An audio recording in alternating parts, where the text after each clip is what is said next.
Yo, Halito. What up, cuz? What's going on with you? Oh, nothing much. You know how we come in today. So I'm going to get that disclaimer ready. Peace to everybody in the chat.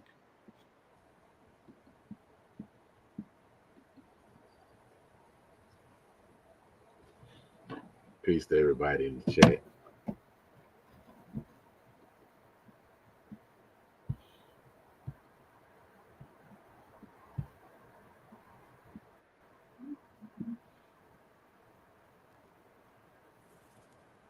Yeah, so this is our copyright disclaimer. We will be showing some footage that is for educational purposes only, fair use for news reporting, teaching, scholarship, and research.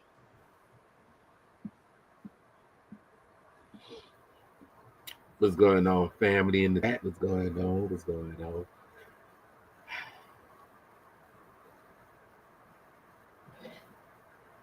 Oh my goodness.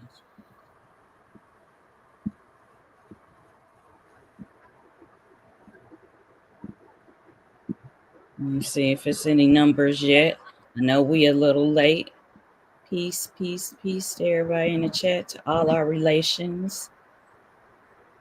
It's the last day of Indigenous Peoples Heritage Month, but it's 365, so all day. 360 in the live, baby. You already know. Yeah. All right, so our topic is issues and triumphs in Indigenous history, the harvest versus the Thanksgiving.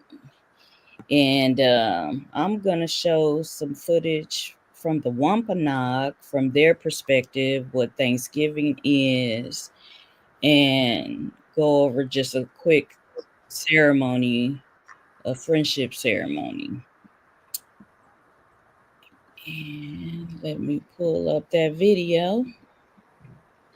And look, and why they got the first Mardi Gras Indian practice tonight? Oh, really? They're rolling too. One of my cousins got it on Facebook.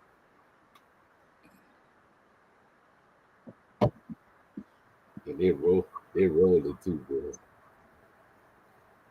They cutting up.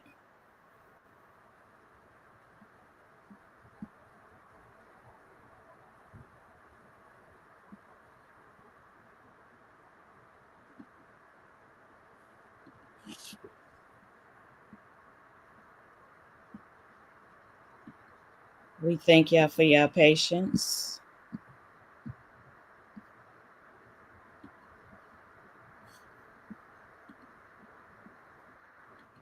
But these are what the Wampanoag tribe looks like. A lot of them look like this. There was a little magazine where they had this little girl, and I remember that was some years ago. yeah, and I really love this picture because it's a true depiction of how a lot of them look today. All right.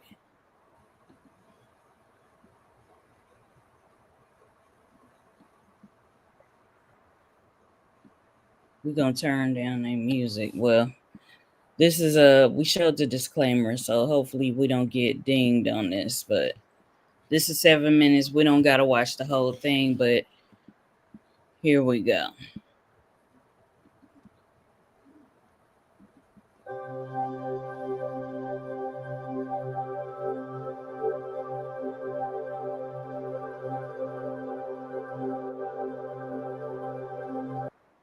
Oh shit.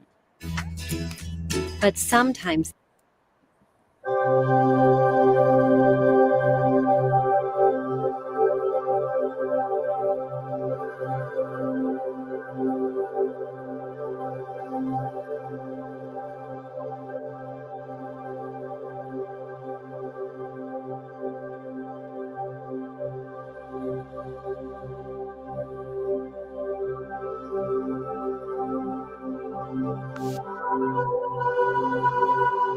Wampanoag way.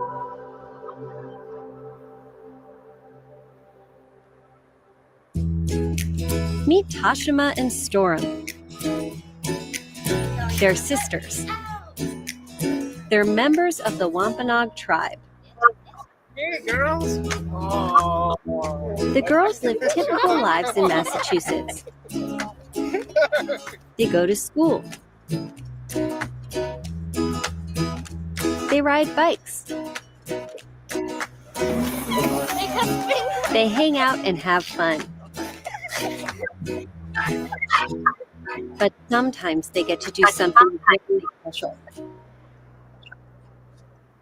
They show others what life was like for their people 400 years ago. That's what some members of the tribe do at the Wampanoag home site. Let's go for a visit. We'll step back in time as the girls show us what life was like for the Wampanoag people in the 1620s. The Wampanoag have been living in the Northeast for thousands of years. They were the group of people that the Pilgrims met when they first arrived in America in 1620. Here we are at the home site. The sun rises. It's time to wake up. The family is cozy in their weetu. A weetu is a Wampanoag home made of branches and tree bark. It's a warm, clear day. The girls go outside and have some breakfast.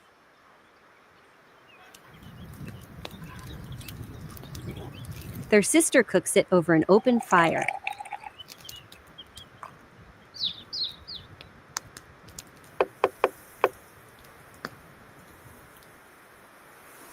They eat nassamp, which is hot corn porridge. They sweeten their nassamp with berries.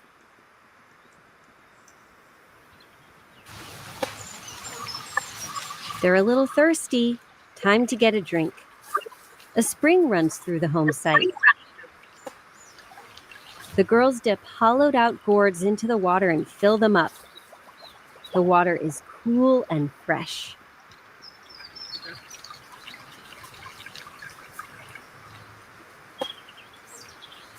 Parents encourage kids to run around, play, and have fun.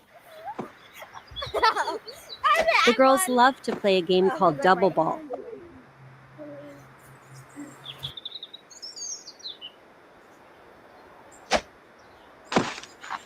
Nice catch. Kids also help the adults out with chores. The Wampanoag grow corn. Big flocks of blackbirds want to eat the corn.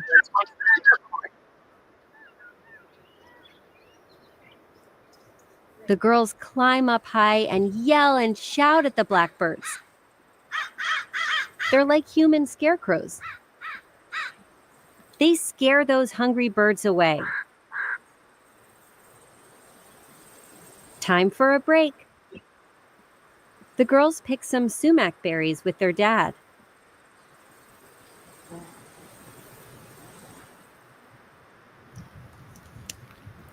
Then they brew them into a delicious hot tea.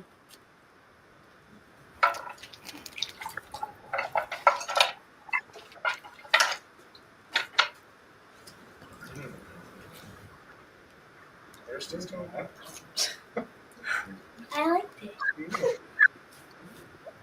One more cup, please.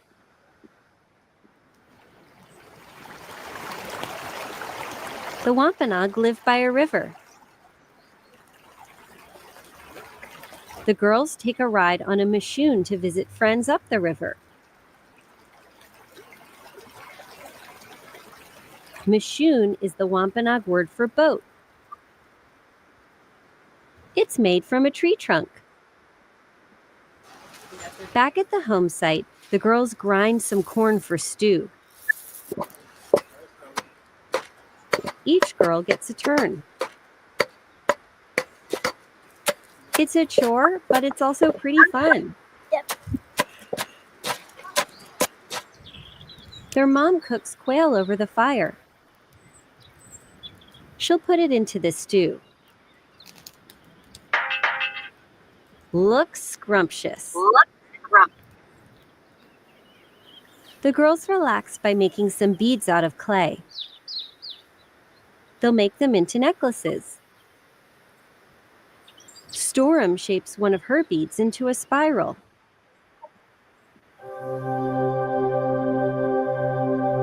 It's been a long, busy day. The girls are getting tired and the sun is going down.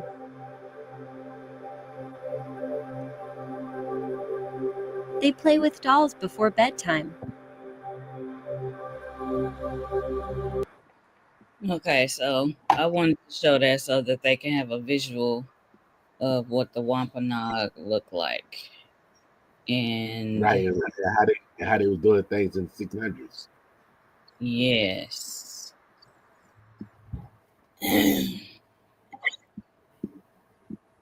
There was another one that let's pull this back. We got another one to play. What is it about Chamberlain University? This one actually had the story in it. I thought that they were gonna share the story in that one, but they just briefly said the Pilgrims, like at the beginning.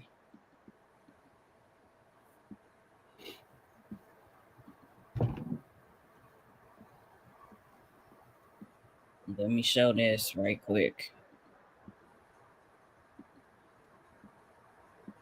Again, copyright disclaimer, fair use. This is for news reporting, teaching, scholarship, and research.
Massasoit helped them learn to plant crops and find food. A man named Squanto acted as a translator and guide because he learned English earlier in his life. This cooperation led to what many people now call the first Thanksgiving, though it was originally a harvest celebration shared between the Wampanoag and the Pilgrims. However, the story does not end with the first Thanksgiving. Throughout the next few centuries, there would be a complex history for all the indigenous nations in North America, filled with disease, war, and an erasure of culture. This sad truth is not something that should be left out of learning about the history of these amazing people.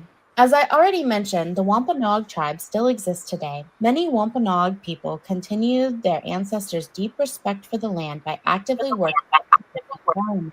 Their traditional beliefs teach that humans are caretakers of the earth, responsible for keeping nature in balance. Today, this wisdom guides many Wampanoag-led projects focused on restoring coastal ecosystems, protecting native plants and wildlife, and preserving clean water sources. Some tribal members work in environmental education, teaching younger generations about sustainable fishing, farming, and harvesting practices that have been passed down for centuries. Through these efforts, the Wampanoag not only safeguard their ancestral homelands, but they also help ensure that future generations, both native and non-native, can enjoy and learn from the natural world. And now it's time for some fun and fascinating facts about the Wampanoag tribe. And if you've enjoyed this video, remember that liking and subscribing are completely free. And let me know in the comments about the indigenous people in your area. Storytelling. When the Europeans first came to their land, there were over 3,000 members of the Wampanoag Nation. Today and historically, the Wampanoag tribe is governed by a tribal council, which is popularly elected. The chief and medicine man are traditional members of the tribal council and hold their positions for life. This Thanksgiving, as many people sit down to celebrate all they are grateful for, take some time to remember the people who first lived in this land. They were and are more than just the tribe that first greeted the pilgrims. The Wampanoag tribe is a community of people whose kindness, skill, and connection to the land left a lasting mark on American history. I'd like to close with a beautiful quote from the Wampanoag tribe of Gay Heads website. Roads which wind and bend across the island gracefully follow paths once worn smooth by our ancestors. Wampanoag place names pay homage to the earth's bounty. Everywhere on the island are reminders of our Wampanoag heritage and community. To be Wampanoag is inside you. It's really something you can be proud of. Thank So that was just a visual of the Wampanoag story with the pilgrims, etc. That's one perspective. And the Jalagi, the Anianwaya, known as the Cherokee, around this time, the ceremony, which is called propitiation and cementation ceremony, is the friendship ceremony. So the friendship ceremony is celebrated 10 days after the Great New Moon ceremony. This ceremony symbolizes the unity between the Creator and humans. Also dealt with relationships between two people, whether that's man and woman or your friendships. These relationships were bonds of eternal friendship in which each person vowed to regard the other as himself or herself as long as they both lived. It was a ceremony that was a pledge of universal, um, they say, fraternal or paternal love or maternal love, sisterly love, brotherly love. It is also entailed in reconciliation between those who have quarreled during the previous year. So whoever you had beef with during the previous year, this is time to get it right. It is symbolized in uniting of the people with the Creator and purification of body and mind. The new moon ceremony was said to have been the most profoundly spiritual of all ceremonies. As with the other observances, it is also involved in rekindling the sacred fire.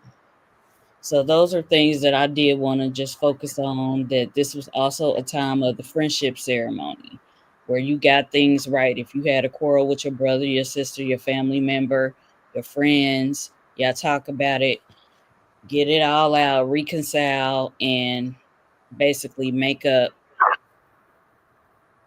So I did want to share that. Peace to everybody coming on in. Yeah, you got some people coming in. Yeah, I see them.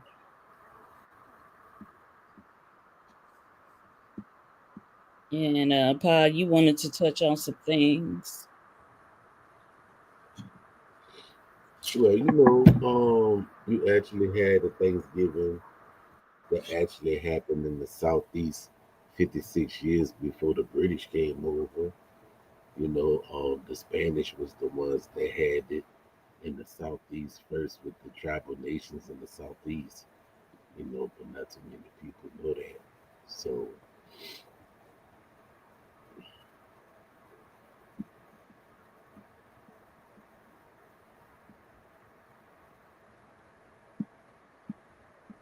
So that's basically Thanksgiving part, because remember the Spanish was the first ones to come to the southeast. They was known as the Castilians at that time.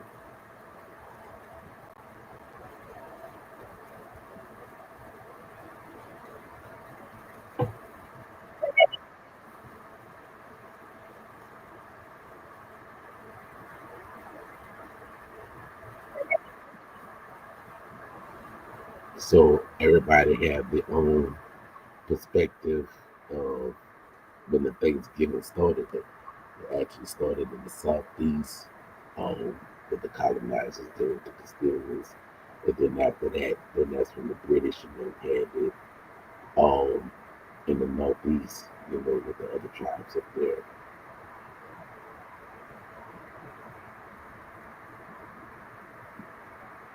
So the Spanish had this in the 1500s.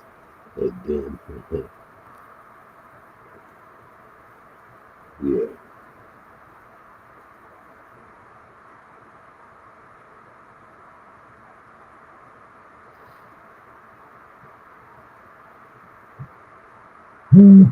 because everybody knew things from the um,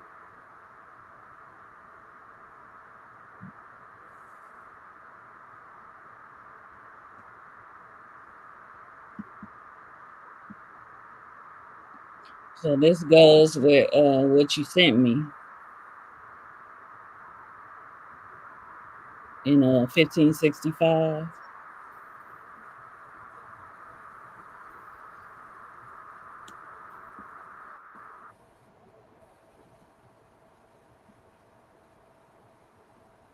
Okay, I'll read it. It says Europeans held Thanksgiving feasts in the southeast before New England.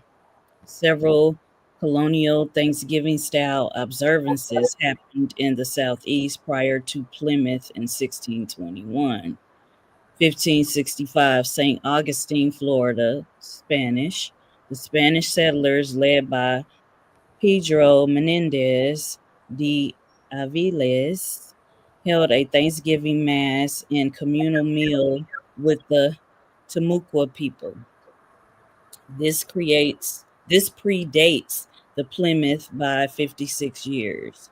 The Spanish account explicitly describes a prayer of thanks, shared food with logical indigenous peoples. This was widely recognized by historians as the European Thanksgiving, what is now on U.S. soil.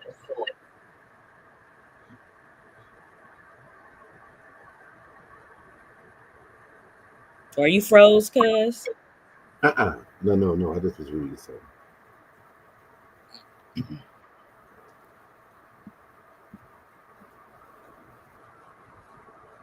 And after you touch on this, I did want to show a blast from the past that is real interesting for the people, since it is the last day of Indigenous Peoples Heritage Month. But again, it's 365, but it would be a good one. Did you want to expound on this some more?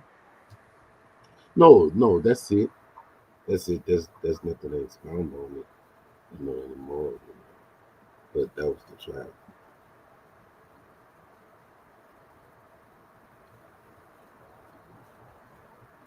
Okay, let me pull it up.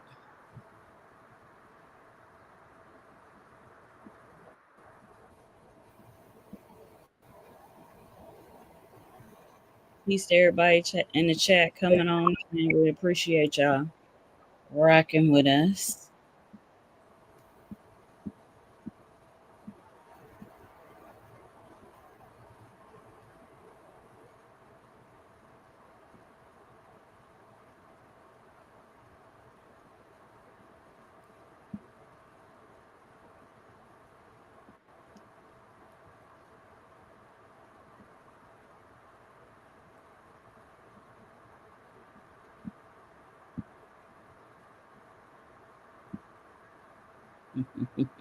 Well, this is just 9 minutes of it, but So this is for Indigenous Peoples Heritage Month.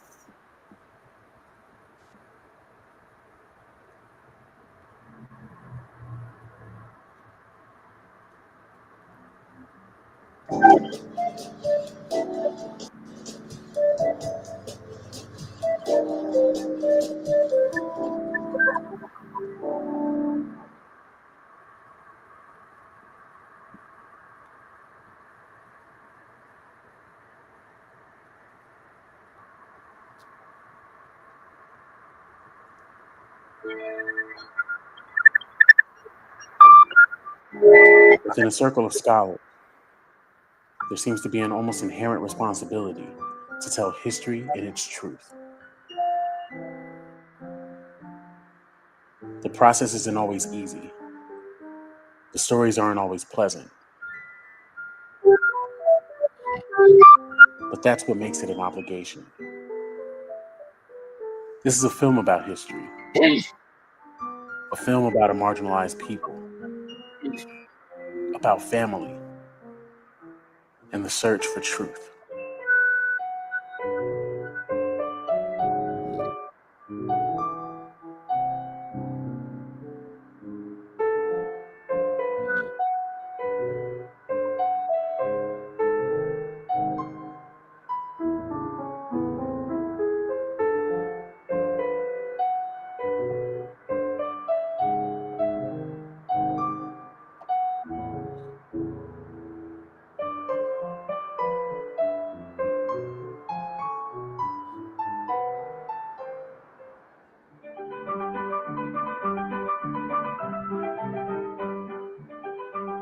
If you don't identify as Native American or American Indian, your first impression may be marked with imagery such as this: tan-skinned people riding horseback, fighting cowboys in the Old West.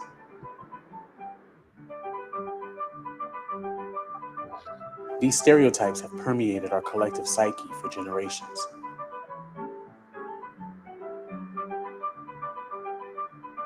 Stereotypes have influenced many as to who Native Americans are, but also who they're not.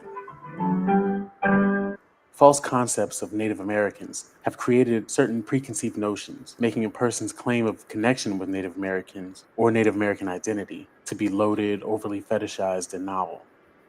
These connections and claims are often ridiculed or dismissed. The African American community in particular has had a long-standing tendency to be mentioned in these discussions, often citing family history as their connection with American Indian heritage.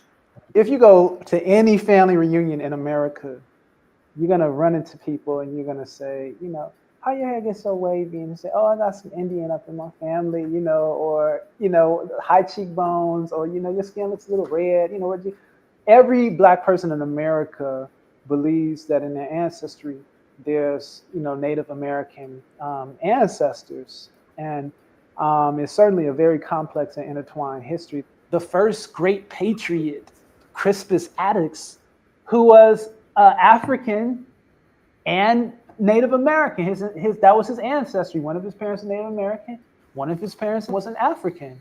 And, he was the first to give his life in the cause of liberty, in the Boston Massacre. Or when we're talking about the Salem witch trials, the very first person that was accused was a woman who they thought at the time was of Native American ancestry. She was a witch. Her name was Tituba. But they come to find out that this is actually a woman who was of African descent from the West Indies. So it's the way that world of Black and of brown, or Black and of Native American, often overlap in very crucial parts of our history. I want everybody to be honest. Just the African Americans in this room. How many of you are descended from a Native American? Just raise your hand. Don't be ashamed. There you go. Look at all them Native Americans. The first thing that comes to my mind is probably friends telling me of their great-great-grandparents saying that they're part Native American, part Cherokee, part so on and so forth. I've been told, of course, like most Black people, especially if you're in the South, that I have Native blood. My personal lineage, from what I know, suggests that my great-grandfather was, in fact, the son of a pure Cherokee. Well, I got news for you. None of y'all descended from Native American. And for the record, he is wrong. There's a lot of fakers out there, so they immediately go, all right, are you lying to me? We all want to be a part of something apart from a mass. Specification gives us fulfillment.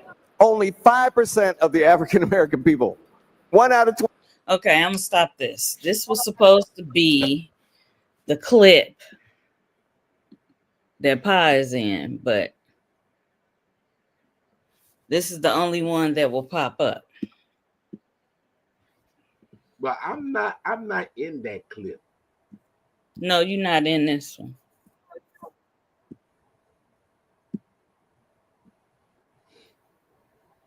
That clip is like way beyond that. You talking about when I was attending to the fire. Yeah. So I was trying to show that. Let's see. Well, I'm on the cover right there. Yeah, right there. Yeah, but this, they just talking about it. They not showing the footage. But I was trying to find the footage, and apparently that ain't it. I had to stop him because he be on some bullshit. Yeah, that's Louis Henry Gates and his partner Rick Kittles, who actually do the African DNA. You know, people have to realize you have people that want to be super Indians on the internet, and when they do their genealogy, they find out they're not always super Indian. Yeah, they got some other stuff in their bloodline. Right. Because I had a person that was trying to speak on me saying what I believe.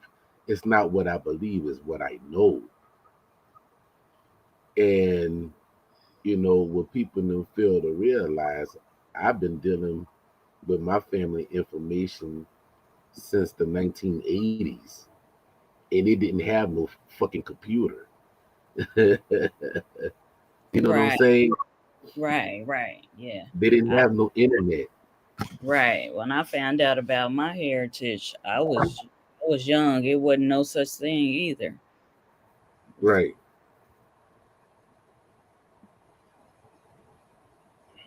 And then I knew both sides of my family. I knew my mother's side of the family, dealing with her father and her mother, and the same way with my father.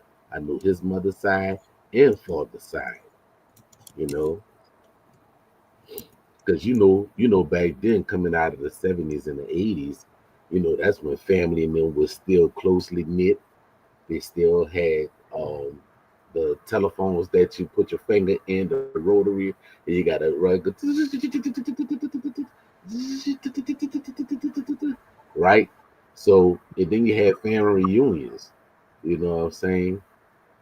So everywhere my elders went, I was there. And that's how I was able to find out what I was taught.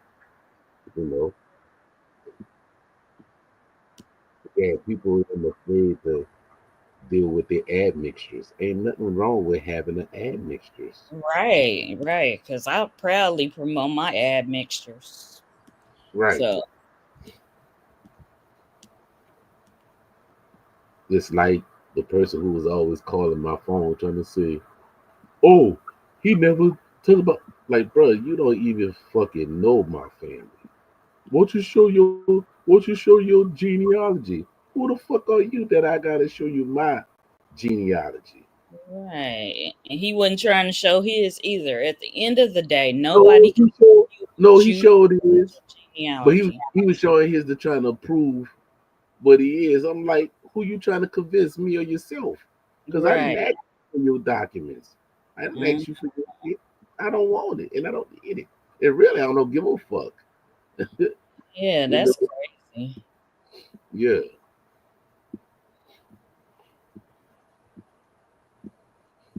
Yeah, I was trying to find the clip while you was talking You because know. I shared it a long time ago. You know. We look. We know. You and I know. Yeah, yeah, we know. We know. If I show that side, they'll be like, "Wait, what? Wait, he what? Yay! Fuck around and find out." And that was Yeah, before. And that was before his people even came across the Bering Strait. yeah. So at the end of the day, the message is nobody can argue with you about your own family's genealogy, especially you have had oral tradition, your grandparents or your parents, your grandparents, somebody in your family told you the oral tradition and you doing your genealogy. Can't nobody argue with you on that. That's a fight they can't win. Because this the thing, right? Cuz think about it. Let's let's use critical thinking here, right? Because somebody was put into servitude, that doesn't mean that they have amnesia.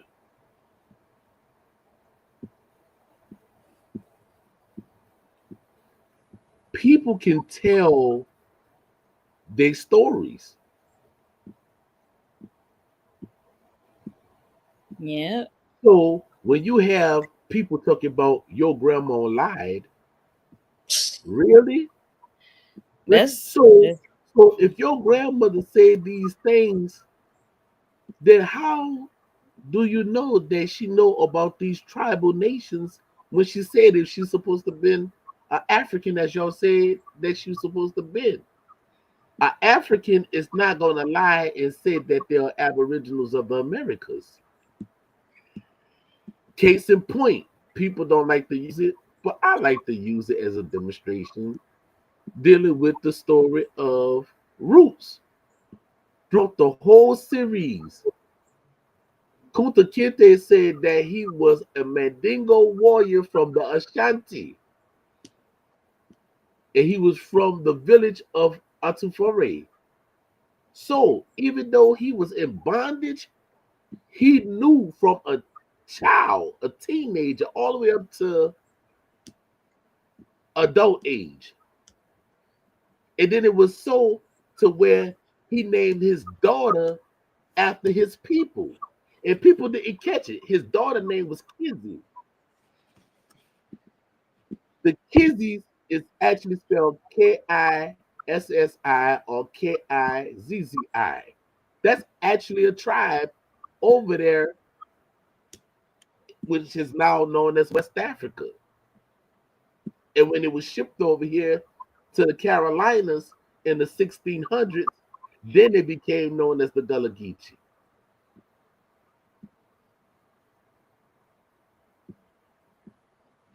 yeah, that's just like the woman in Roots. She was like she wasn't African. So every dark skinned person, melanated person is not from Africa. Right. Didn't she say, my mammy and my pappy been here? And then come to find out when they did the new Roots, it shows that she was a Cherokee woman.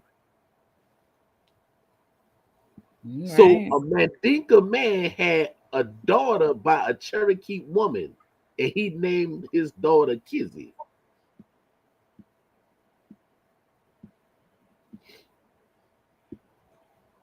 And that didn't make her less Cherokee and that didn't make her less African. She Right. was both. She was both. So She was the best of both worlds.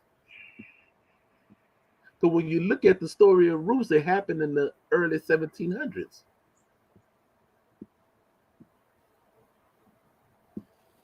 But people then be like, oh, that wasn't a real story, but you're not looking at the message. That's the yeah, thing. and allegory. You can look at it from an Right, allegorical standpoint because it wasn't real. right, right, right. Even down here in Louisiana, there was admixtures.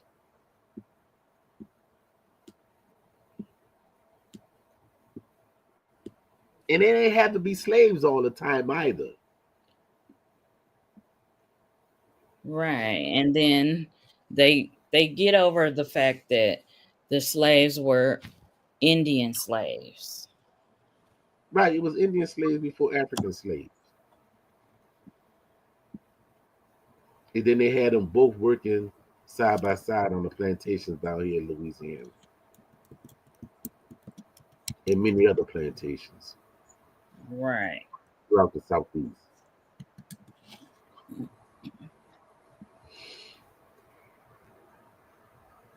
And then don't talk about the admixtures that took place before the transatlantic slave trade. They're not talking about the admixtures of when the Indians and it was taken from here in 1520s and brought to Africa and Spain. They don't talk about that.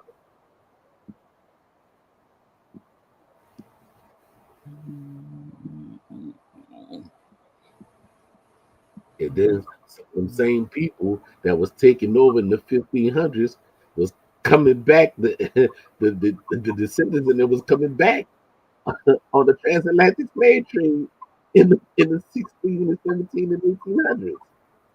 Isn't that something? People them not looking at that. But anyway,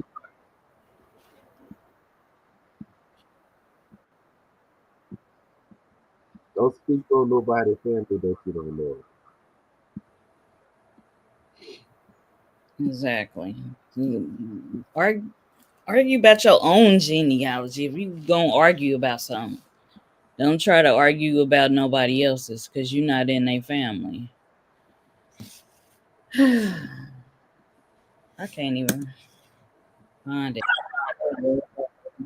What you trying to find, cuz? It was unlisted before, and then it was listed. So I was just trying to find that because I did want to show that. With the clip of me? The clip of yeah, you in it.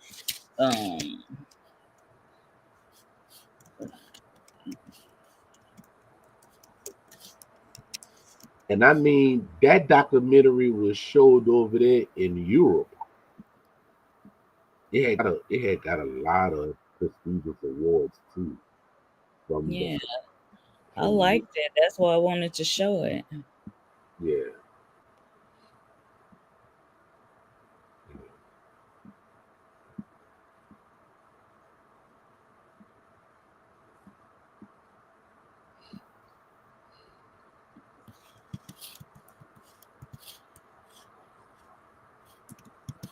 Y'all got any comments or questions in the chat?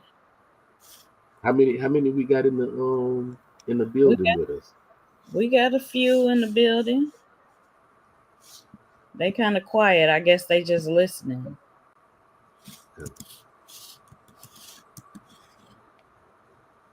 Did anybody want to join the panel discussion? I could share the link. Oh, and also dealing with the Thanksgiving around that time, that was dealing with the deer moon, right? And that was dealing with the deer harvest. That was also known as our Thanksgiving down here in the Southeast.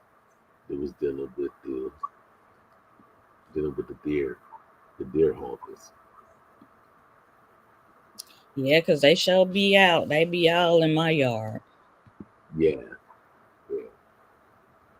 Get that deer and save that meat and them skins and stuff.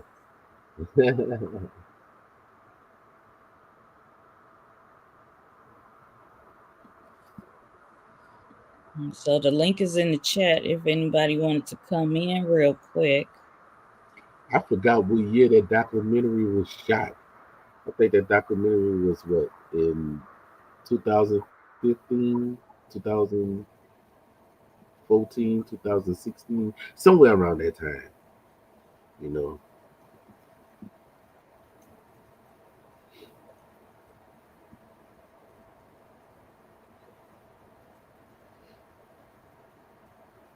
Yeah, 7 years ago. 7 years ago. Okay.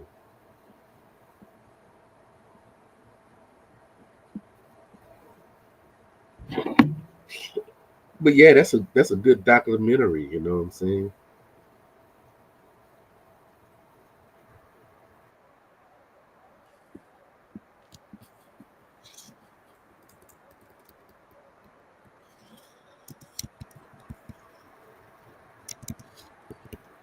Oh, it was in 2018. Okay.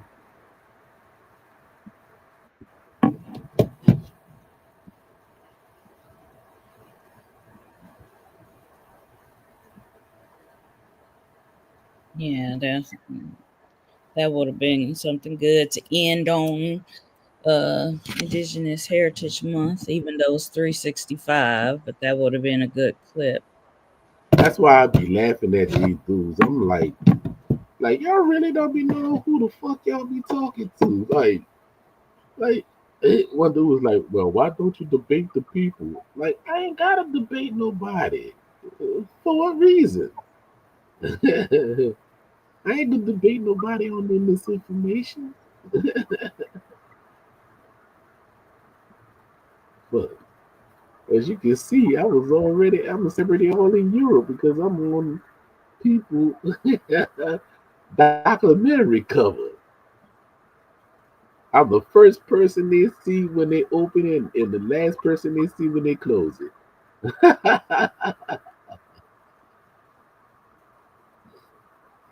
And I mean, that picture was so cool, they had to put it on the cover. You heard me? But they had to put it on the film festival. He's he's tooting his own horn, yeah.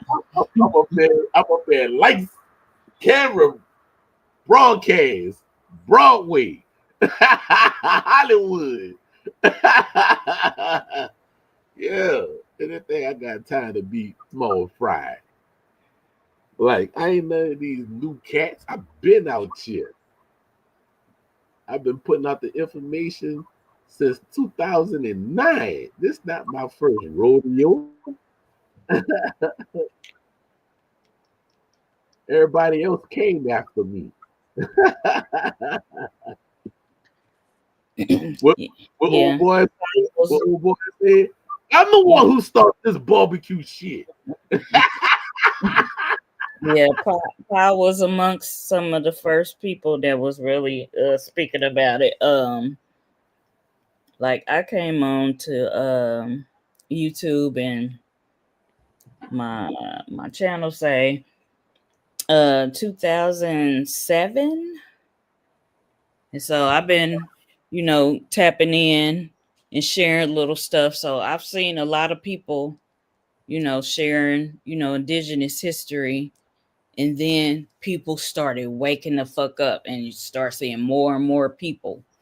um so it's been awesome, just viewing the journey of our people waking up. Mm-hmm. Because yeah, shoot.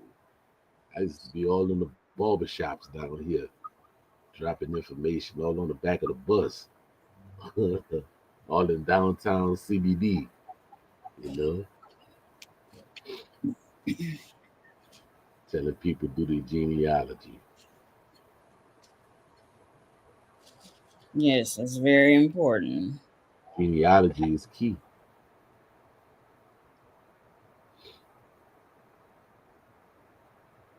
And then when people them don't understand what they get their DNA test and they start seeing the percentage, they thinking that's the percentage of what they are. Like, no, that's not what you are. The percentage is not for that.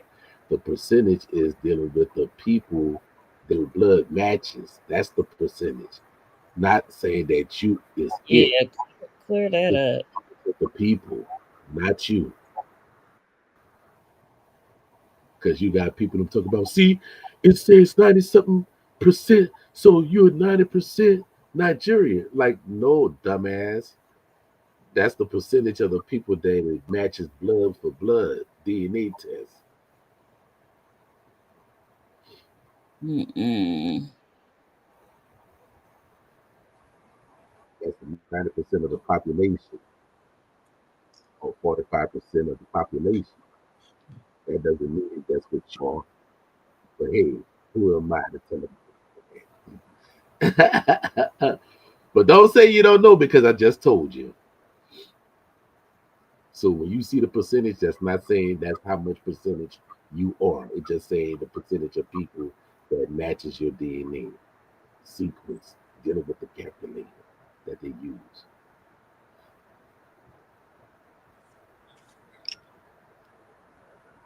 The blood test can't tell you what culture you're a part of.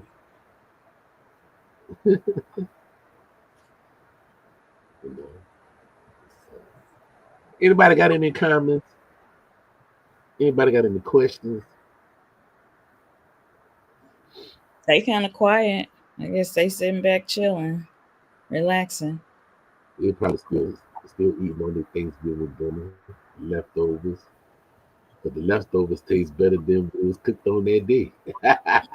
Yep, because all that seasoning had time to marinate. Yeah, Especially we that gumbo. that finished ours. shot stew. That shot stew, you heard me? But people call it gumbo, but it's actually shot Yeah, stew. yeah, See, it people has don't know that. a lot of indigenous elements in it, Right. seasonings and things. Yep, we finished ours today. Oh, The you finished rest, your gumbo today? yeah, we finished our leftovers today. Oh, you did seafood gumbo or you did filet? No, I didn't do gumbo this year, but I usually do seafood. My daddy likes the filet because my grandmother, she made the best filet gumbo. And if y'all don't know where the filet come from, the filet come from sassafras. Yes. That's Yeah. one of our indigenous plants. You heard me? That was to make the roux. You heard me? Yes. Yes. You My gonna, daddy you gonna, told me you gonna make me stories come with about my granny making him pick sassafras when he was young. you gonna make me come out with an Aboriginal cooking show. Hey, and cook with I done cooked a couple of little podcasts on my channel. I got some some installments where I did gumbo on one. I did some other little seafood recipes because seafood is my shit. So yeah, we can incorporate that. Um, for a big occasion we can do you know, a spot on that. You cook something and I cook something. Yeah, we can do that. What for the next big holiday? well, that's Christmas, huh? That's around the corner, or Gregorian New I don't Year. know, because I'm gonna be at work. Ah, okay. All right. Well, we can do But, that I tell you this though. in the I tell you spring. this. My favorite dish to cook is some hella fried motherfucking red beans. Oh, okay, red beans and rice. That's my shit. Okay. Yeah. All right. I Yeah. make the red beans that make you want to slap your grandma and your grandpa. Mm-mm, mm-mm.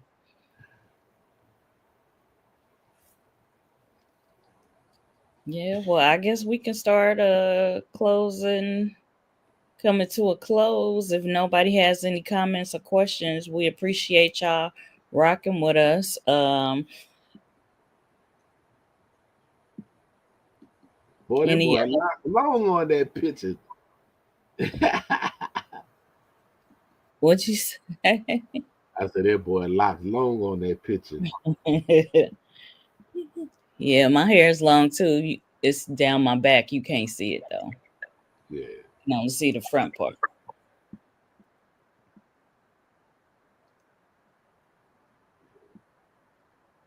Show it one last time. Then we're gonna close out. Y'all sure nobody will come on and ask a question? Drop a comment.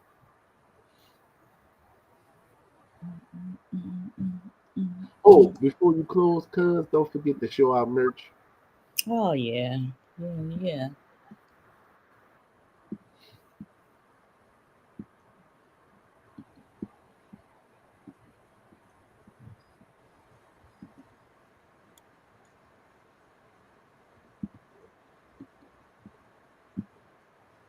And our guest host, he will be joining us once he go ahead on and get where he gotta get.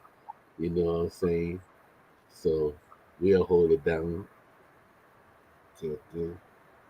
Yeah, our special guest will be in the building. Seminole Brown. Yeah.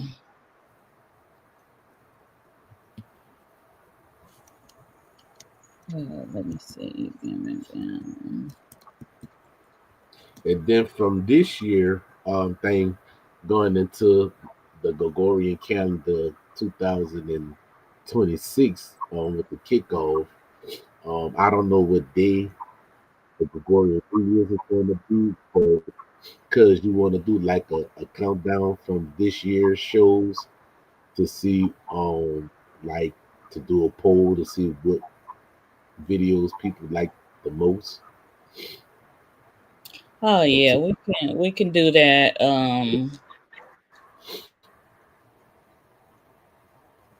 So I'll send you the schedule, but we won't be doing nothing on the 30th though, because that's close. Wait a minute, hold on. I'm looking at November. today is the 30th of November already. Yeah. I'm trying to look at December. I got it now, but I'll send you the schedule. Yeah. But yeah, we can do that. The winter solstice week. Um, On the 21st. yeah, that Sunday. Yeah. So y'all want to go ahead on and go look at the archives of 2025 and see what video y'all like the best and vote for it. You know, you never know. You might get your raffled off merch.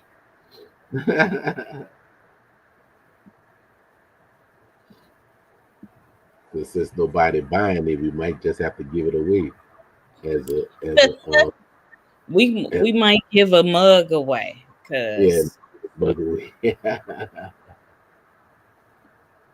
Let them sip on that. yeah. hmm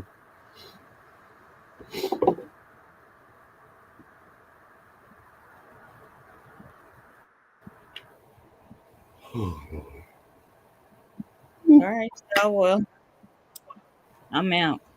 We'll see y'all next Sunday, 7:30 p.m. Central Standard Time. All right. Peace Peace. and bear grease. Peace and bear grease, baby. Holla.